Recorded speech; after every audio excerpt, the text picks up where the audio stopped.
This was my favorite game for the whole weekend. It was Daniel's favorite game for the whole weekend, including all of his. It might be my favorite game of all time. Not even just games I've played, but just favorite in general.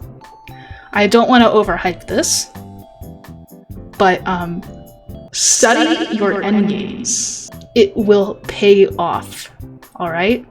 So that's the intro. Hi, YouTube again. No, I didn't overhype it. I didn't overhype it at all. No, I did not. Round 2, I am playing a master. I have the white pieces. I don't know what the fuck the opening is gonna be, and I am not prepared for almost anything. I prepared one line for the whole weekend that I was ecstatic to play, because I had like a really cool move prepared. Didn't get it once, but that's fine. Okay, so d4, e6, c4, I mean, you can transpose into many things. Maybe not g6, but... Okay, f5. Alright, we're having a Dutch flavored game. I don't really know what I'm doing against the Dutch. At all. I sort of just developed my pieces, like, the best that I could for a little while. And this is all fine. But here is probably where I made my first inaccuracy. I don't really know what I'm doing. I just know that in most positions that I get pressure on the queen side and it's hard for them to develop. I thought for a while here, let me get my score sheet.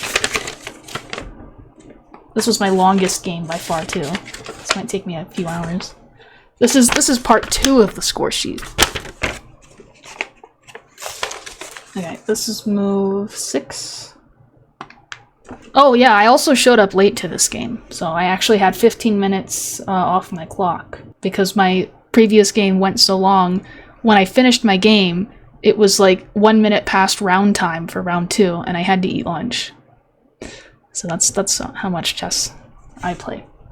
So I came up with this idea to play queen b3, and I wanted to follow it up with rook d1 and c5, which I think is reasonable, but it's definitely not the best way to play. I mean, b3, just develop your pieces. Like, what lunch did you eat? I had Chipotle. Okay, but yeah, I should just develop my pieces. Queen b3 is fine, especially if I'm going to combine it with rook d1, at least it makes some sense. And I wanted to play for c5 and play knight d2, knight c4. And give him problems with his light-scored bishop. Alright, king h8,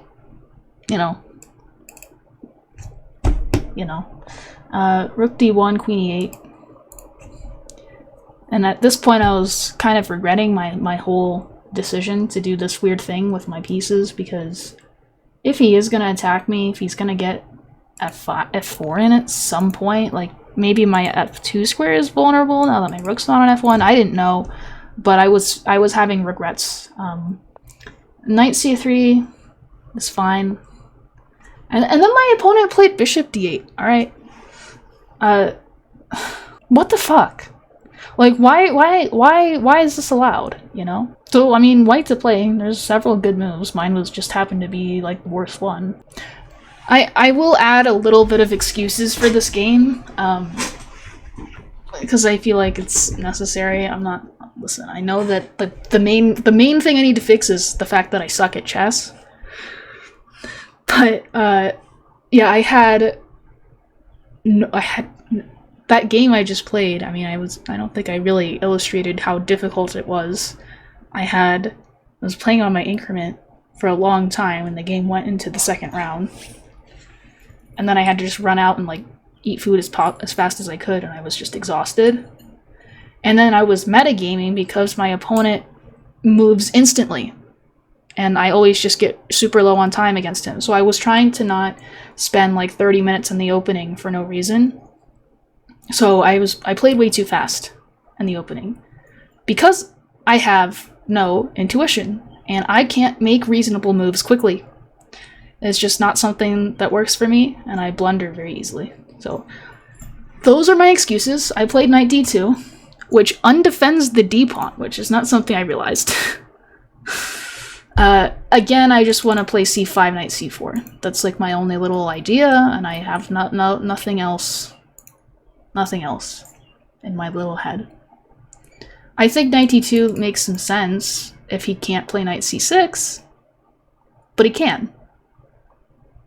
And now I'm mad because I didn't realize my pawn was hanging. And at this point I'm trying to cope, and I'm like, well, maybe I can play knight f1 and put it on e3 to c4. But that's dumb. So I'm like, alright, fine. My position is not good. I'll play chess. It's fine. And then b6. Like, what is b6? Doesn't that look stupid? Is it just me? Or does everything he's done with his pieces look fucking stupid? Right?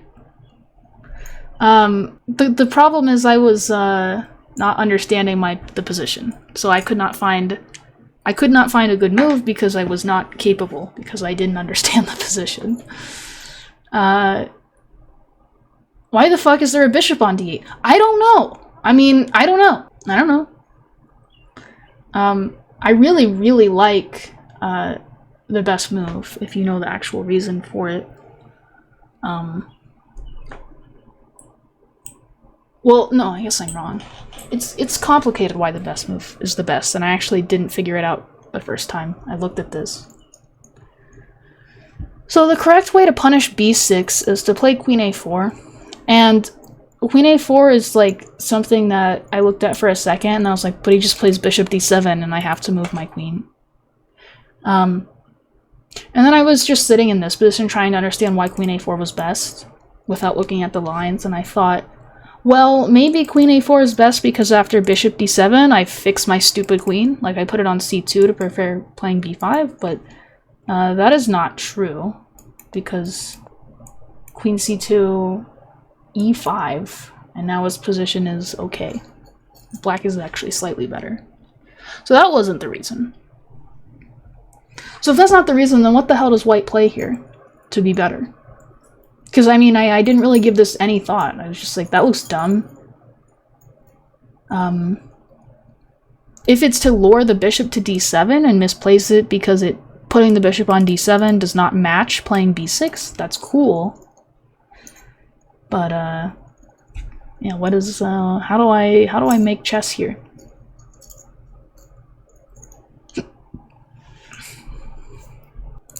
Yeah, there's a link somewhere.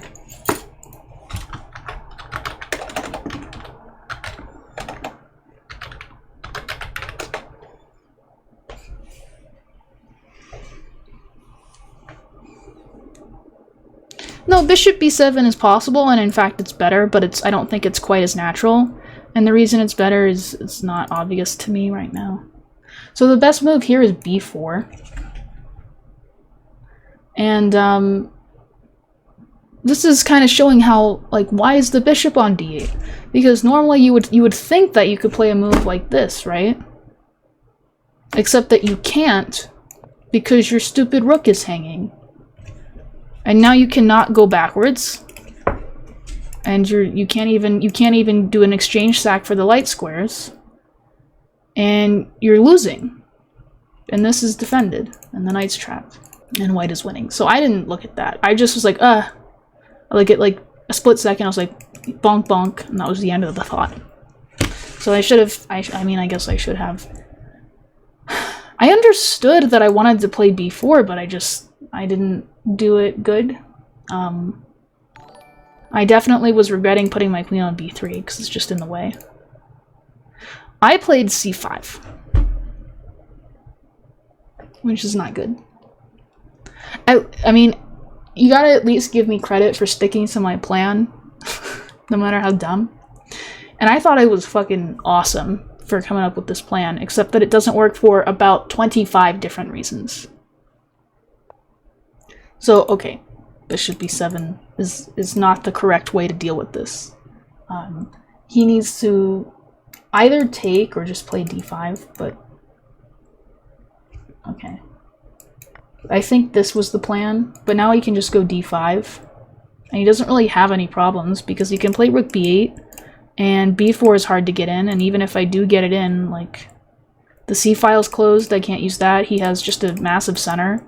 My bishop on c1 is terrible. My knight has no squares. I really wanted to put on c4 and that's not working. And all my pieces suck. So that is what he should do. But he instantly played bishop b7. And then I blundered again.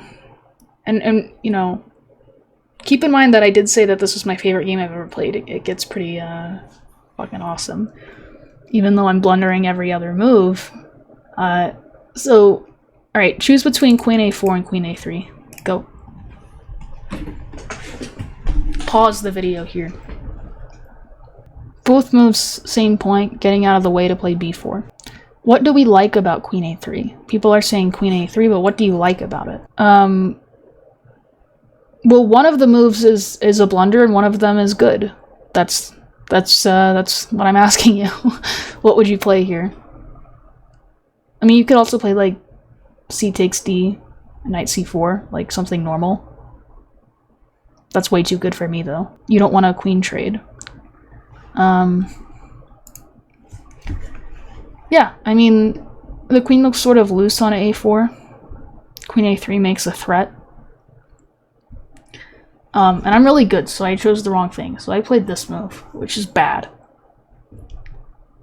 Queen a4 is definitely what I should be doing. And if d5, b4, and then I can put the queen back, and I can pretend I have counterplay. And I mean, he got way more than he deserved, but so did I. And then we'll play chess from here, and it'll be fine. So the problem with this move is that I thought it was fucking clever, because I'm attacking here, and I'm giving him no choices. And if he plays bishop d7 here, I just go b4, and taking on c5. I mean, this looks good to me, which is good. This is all true. The thing is, I'm very not good, and I didn't look at this, followed by this, and this, which is like obvious. And this reminds me a lot of what Seaman Cannon did to me, except I feel like this is more obvious and I should have seen it. Of course, when he takes and plays bishop e7, I understood that a5 was coming, but I didn't see another move. I have to commit. I have to play b4. I don't have another move. I have to just commit to my stupid idea and be worse. And now is my absolute last chance to not be lost. So, white to play. And keep in mind, even the best move is you have a bad position. Yes, this line is, I don't know if I'd call it insane. I just think it's gotta fix my position the best I can. That's basically it. b5 is the obvious move. Well, to George, not to me. b5 is best. This is a lot to calculate. Okay, so knight d8. Then what? For fuck's sake, I didn't calculate anything. Okay. So now queen b3, getting out of the pin, attacking, well, not really attacking, but, you know, at some point, possibly attacking the e6 pawn. And now bishop takes c5, and white is a lot worse. But I wasn't happy with that, shockingly. So I decided to play a move that is a losing move instead of just much worse. I played queen b2. Originally, I wanted to play queen b3, attacking the pawn. I don't know, I saw something with a knight giving a tempo on my queen. I couldn't even tell you if what the line is, because I'm not sure that it actually is real. I think I just hallucinated it. Queen b3 is also bad. No, this was the line. I wanted to do this, but here he has this move. And then this sucks, because my knight is hanging. So that is why I played. I remember now. And after this move, I play knight b5. And I'm trying to get something going. I'm trying to pretend that I will be okay. So how should black defend the c-pawn? Because my opponent chose the absolute worst way to do it.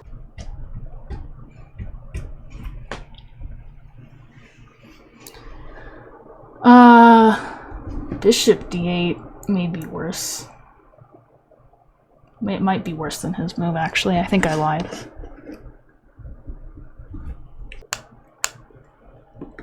He played queen d7, which I just thought looked strange, because, like, what?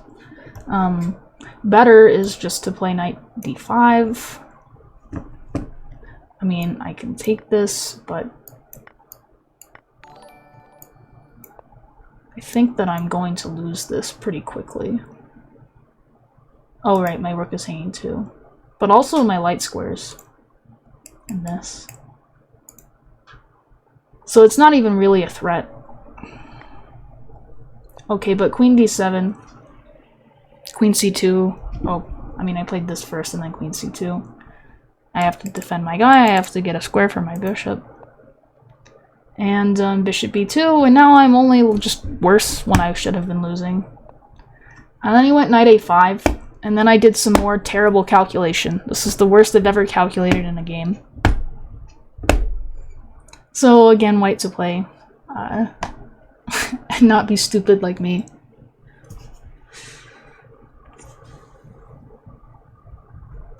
I mean, what I'm asking you is white to play and just be miserable and lose eventually. So I guess that's not a helpful exercise. So I should take here and play a4. And this is gross. But I played queen c7 because in my little stupid calculation I was like, all right, well if he takes, I can take here, and then if he goes here, he can just keep chasing me around with the rook, and he never makes progress. But, like, he chases me once, and then I'm out of squares. I gave myself an extra square in my head. So, I ended up taking here. This is better, but I saw rook d7. And then, I mean, rook e8. I can resign. Okay, so I went here, and then I was like, alright, this is fine. I don't know what square I thought I was going to. I don't know. I don't know what to tell you, honestly. But the important thing is that I didn't lose this game. I'm playing a master, and look at my position. Look at it. I don't think I've ever had a position so bad. I'm down a piece. Like, none of my pieces are doing anything. And my queen is just, like, gonna get pushed around forever. And I drew this shit. Because, like, okay, I played the game about as, like at 1200 level up until this point. But I defended this like God. I really thought about resigning. I really thought about it, but I kept seeing like little try here and there. And I was like, well, I guess I'll just see what he does here. Especially because he plays fast. I mean, it's not impossible that I, would get some compensation here. So, all right, so knight c4. Making a threat at least. Bishop c5. And, I don't know. Pretending that I can get compensation once again. Queen e8. Alright, now I have one pawn for the knight. And, it was at this moment where my opponent decided that the best way to play here was to play like Daniel and to trade the queens in this -8 position. The Daniel queen trade, yes. Queen h5. This is what we call a Daniel queen trade, when you're like just winning in 12 different ways and all you have to do is think for a few minutes, but you don't feel like thinking, so you just trade queens and you're like, okay, I mean, I'll just win the endgame. I'll just trade pieces because I'm up material. So, from here on out, I play like God, okay? So, white to play and find the best practical chances. I drew this shit. I want to remind you that I drew this shit. I'll give you, like, 30 seconds. And the good news is, since I was playing so fast in the opening, and I got a terrible position, now I have a bunch of time to spend on this endgame. Queen takes queen, then knight d7. Rook f d8. How much time do I have here? 28 with 28. I have 22 minutes and my opponent has 65, which is 10 minutes less than he started with. Yes, I have 22 minutes, so I'm doing great. So George, you are correct. You just had to actually think. So we take putting the knight on the rim. All right. So here's one thing that's like giving us a little bit of time to do things. Knight d7, rook d8, knight c5, rook d5, with a little fork here. So unfortunately, he has c4 here, which was pretty sick, and that's what he played. If knight c6, rook takes c5, this is already like getting easier to draw. I have 2 pawns for the knight. I got to keep my bishop. If I can somehow win this pawn, I definitely have some drawing chances. But unfortunately, c4. And now, I mean, what to do with this position? The threat is c3 followed by bishop c1, b3. And if I take, my rook is hanging, and if I don't take, b2 is a fork.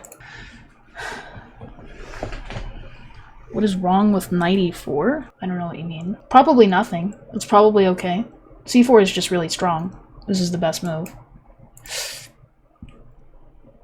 So I thought for a while here, because this shit's hard to... I thought about resigning here. But I decided that the best thing to do here was to take the knight, take on c3, and play rook c1. I have 2 pawns for the knight. This is his only passed pawn, and probably the only one he's ever going to get. And I have a passed pawn, and I have a pretty solid pawn structure. That, I mean, his pieces are not nearly as active as mine. If he takes here, it's... I mean... He's probably just winning, actually, because of this, right? Unless I have rook d5. Rook d5, rook g8.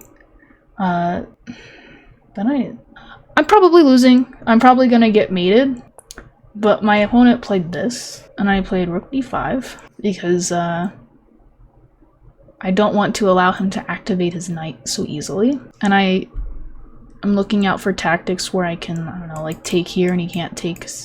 You know, shit like that. And then he went knight f7, and now it is equal. But I have, let's see. Okay, so you can tell that I was pretty defeated mentally, because I wasn't even writing my times at this point. I just stopped writing my time, so I don't really know how much time I had. Maybe we can check the DGT board, but... That basically means I thought I was just losing if I stopped writing my time. 17 minutes, okay. So, I should trade here, but I wasn't sure, and I remember I just couldn't really make up my mind. I kind of, my instinct was telling me to trade on b8, but I wasn't sure if his knight was going to reactivate in time. And I was just nervous, so I played e4. I was keeping the option open to trade rooks, if that's what I wanted. But I was just like, I have to play a move, let me think longer. And then he made the decision for me. He traded the rooks. And now if I win this pawn, this is going to be extremely hard for black to win. All I need to do is deflect the rook and take on c3. That's all I'm trying to do. So that's why I play f4, to force knight d7. Just pushing the pieces backwards so I can take on c3. Even with the rooks traded, this seems hard to win for black.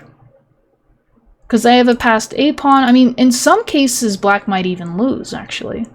If my king gets to the exact right square, and his king is inactive, white can win. But that's very overly hopeful, huh? Is it? I don't know. We'll see. Alright, so we're putting our kings in the center. And now he has a decision to make, because he can either keep the rooks on, or he can trade them off. So what do you think, in which position does white have better drawing chances, with rooks on or off? Is the question. Off. Incorrect! With rooks off, this is nearly impossible to win. White is better with rooks off. No, that's correct.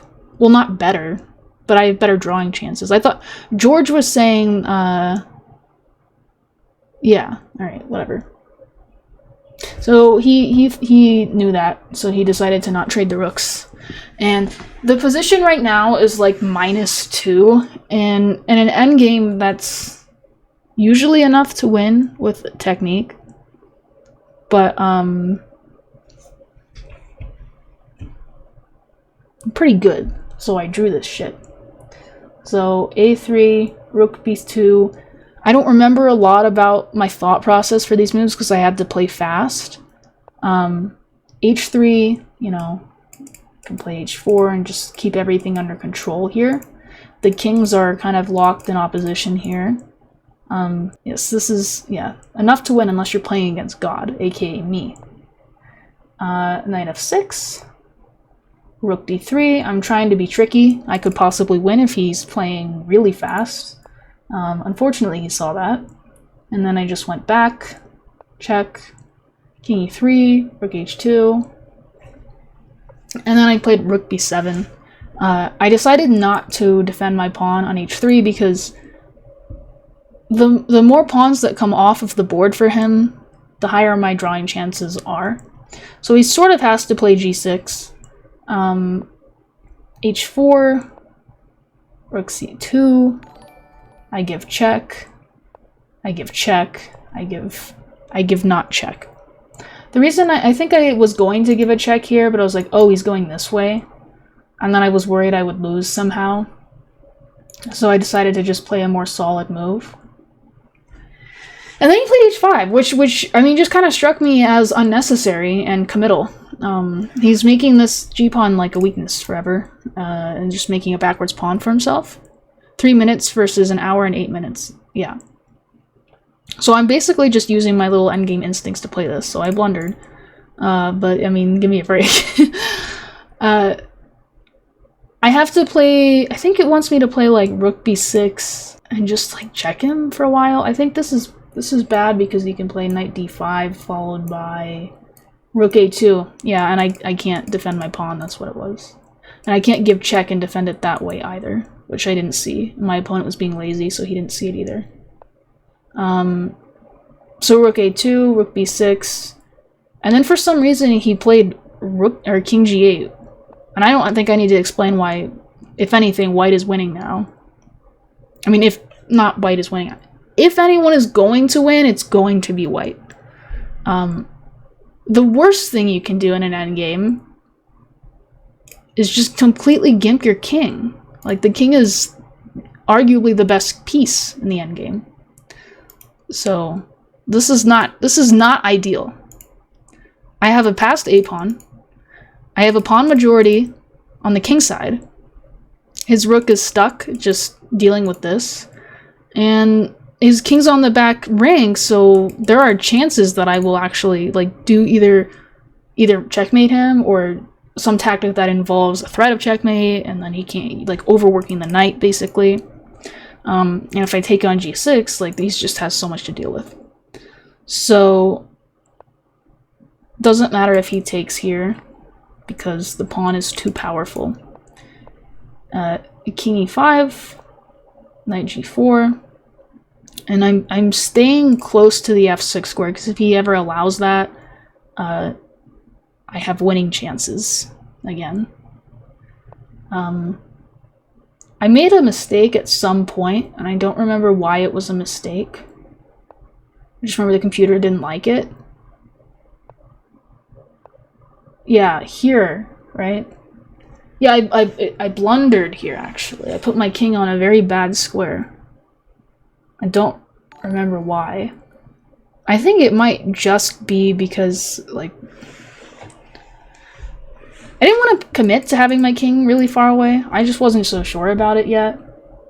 I thought keeping my king in the center kept winning chances alive because of this plan of creating a second passed pawn. But here, he's like gaining a tempo because now he plays Rook A3, and I don't have this move. So I'm losing a lot of moves. And in this position, if he plays rook a3 right away, I play king b6. So, I mean, how much time did I had here? Did I had? How much time did I had? 55 seconds. Okay, listen.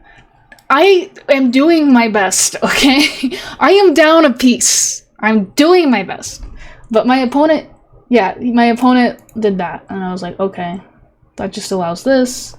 Followed by a Chekaruski whenever I want, and I can make a queen. But I wanted to maybe increase winning chances. But this is happening, so I need to come back. And then opponent offers draw here, which kind of annoyed me because you shouldn't be offering a draw here with black when you're the only one who can lose. It's my job to offer a draw if I'm the only one with winning chances, if that makes sense. And I said no, and then here I offered a draw. I don't know exactly why I said no. I think I said no because I thought it was a ridiculous place to offer a draw. And then he like laughed at me, and I was like, it's for my education. I'm just gonna play on for a little bit. But then I was like, I don't want to play on forever. I'm already playing horribly because I'm exhausted. I'm blundering. I need to take a break before my next game. So that is why I offered a draw. But if anything, white is winning here. Or I keep saying that. What I mean is that it's equal, but if someone is going to win, it's going to be me. So anyway, I still can't believe that I drew this shit. How fucking stupid. I'm down a full piece, or I was. But never give up or something. Watching that game live was so fucking good. I remember looking over at Daniel's face, like, and he was so excited. Well, yes, but he's on his floor and he plays instantly. I read that as a whore ass. I didn't really know what you meant.